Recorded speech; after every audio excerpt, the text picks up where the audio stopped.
Well, students, in our book Indian Economics, we are going to start a new chapter today, and the chapter name is Environment. The very first question which we have to answer in this chapter is the meaning of environment. Now, what is simply mean environment?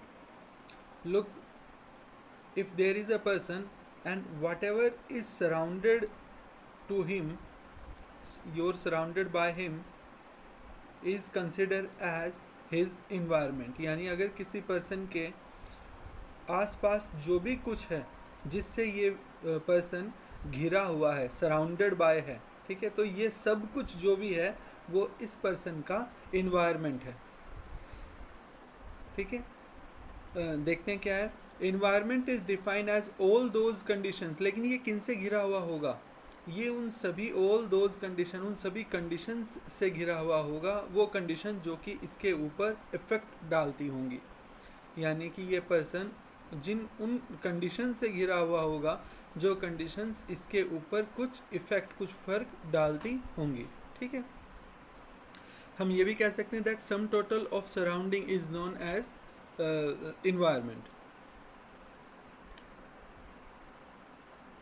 देखिए, अब बात आती है कि एक environment, एक person किससे घिरा हुआ होता है, तो वह घिरा हुआ होता है water, air, land, which exist among between air, water, land, human beings and other creature like plant, microorganism and property। तो बहुत सारी चीज़ें होती हैं हमारे आसपास, और हमारे आसपास जो भी है वो हमारा इन्वायरमेंट है।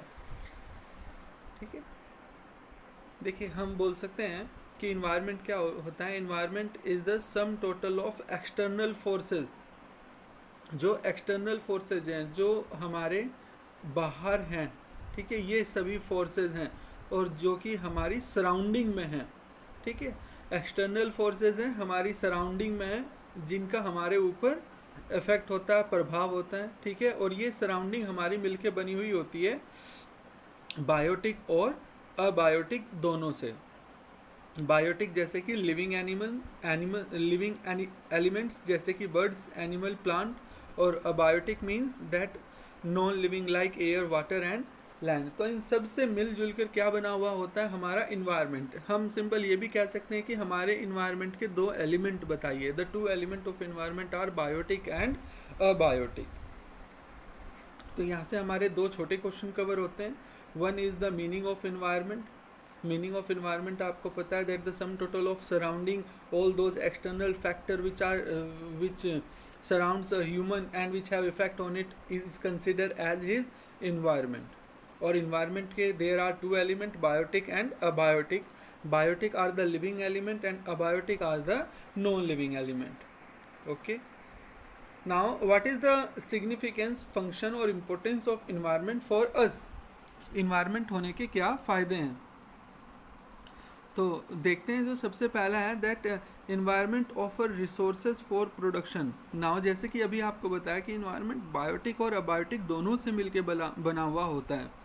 Environment include physical resources like minerals, woods, water, soil and other thing which are gift of nature and विक्ट as act raw material for the production.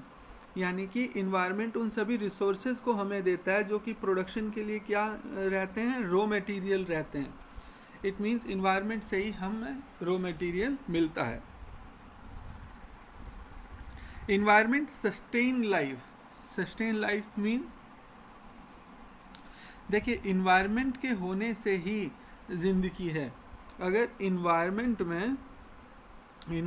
में जैसे कि सन, सॉइल, वाटर, एयर, ये सारी चीज़ें नहीं होंगी तो देखिए ह्यूमन की लाइफ भी सस्टेन नहीं हो सकती। इनकी वजह से ही जो ह्यूमन की लाइफ है वो चल रही है। And absence of this element of environment implies the end of life. तो दूसरा ये है कि इन्वायरमेंट का simple environment is equal to life. Now the next point is environment assimilate waste। environment assimilate waste simply means that environment has a power। हमारे environment में एक ऐसी शक्ति है कि जो भी गंदगी होती है ये उस गंदगी को अपने आप रिकवर कर देता है। कुछ चीज़ों को जल्दी रिकवर कर देता है और कुछ चीज़ों को काफ़ी दिनों में रिकवर करता है। ठीक है, तो जो गार्बेज है, जो गंदगी है, जो वेस्ट है, जो जो जो प्रोडक्ट है, वेस्ट प्रोडक्ट है, उन सब को जो है ये अपने अंदर सोख लेता है, उसे एब्जॉर्व कर लेता है, उसे अपने में मिला लेता है और इन्वायरमेंट को क्लीन करने में मदद करता है। इसका एक बहुत अच्छा एग्जांपल है, जैसे अभी कोरोना पीरियड में, तो कोरोना पीरियड में क्या हुआ कि इंडस्ट्रीज़ वगैरह बंद हो गई, तो आपने देखा होगा कि जो हमारी रिवर्स वगैरह थी उन रिवर्स ने, नदियों ने अपने आप को ठीक कर लिया, ठीक है, वो अपने आप ही अपनी, तो उन्होंने क्या किया कि जो गंदगी थी उनके अंदर उसको एब्जॉर्व कर लिया इन्वायरमेंट ने, या उसे अपने आप ही रिकवर कर दिया और उन नदियों को जो है साफ़ कर दिया। तो ये एक बढ़िया एग्जांपल है दैट इन्वायरमेंट एसिमिलेट वेस्ट, जो गंदगी होती है वो इन्वायरमेंट उसे अपने अंदर एब्जॉर्व करके उसे फ्रेश कर देता है इन्वायरमेंट, ठीक है। Last point is environment enhance quality of life. देखिए जहाँ पर इन्वायरमेंट अच्छा होगा वहाँ पर क्वालिटी ऑफ लाइफ भी अच्छी होगी। जहाँ एयर में पॉल्यूशन होगा वहाँ पे क्वालिटी ऑफ लाइफ बुरी होगी। एक एग्जांपल से हम समझ सकते हैं। और कोई पर्सन ऐसा है कि जहाँ पर काफ़ी इन्वायरमेंट काफ़ी साफ़ सुथरा हो, ग्रीनरी हो, ऑक्सीजन लेवल अच्छा हो, तो वहाँ पर हमें लाइफ को वहाँ पर जीने में ज़्यादा अच्छा लगता है, ना कि वहाँ पर जहाँ पे एयर पोल्यूशन ज़्यादा हो, वाटर पोल्यूशन ज़्यादा हो, डस्ट ज़्यादा हो। तो क्वालिटी ऑफ लाइफ किस में मिलेगी? क्वालिटी ऑफ लाइफ मिलेगी हमें इन्वायरमेंट में। तो जहाँ पे इन्वायरमेंट अच्छा होता है वहाँ पे क्वालिटी ऑफ लाइफ भी अच्छी होती है। इन्वायरमेंट जितना अच्छा होगा उतनी अच्छी हमारी क्वालिटी ऑफ लाइफ होगी। तो ये कुछ फ़ायदे हैं हमारे लिए इन्वायरमेंट के। वेल, अगला टॉपिक शुरू करने से पहले एक छोटा सा पॉइंट था, केयरिंग कैपेसिटी। ना व्हाट इज़ केयरिंग कैपेसिटी?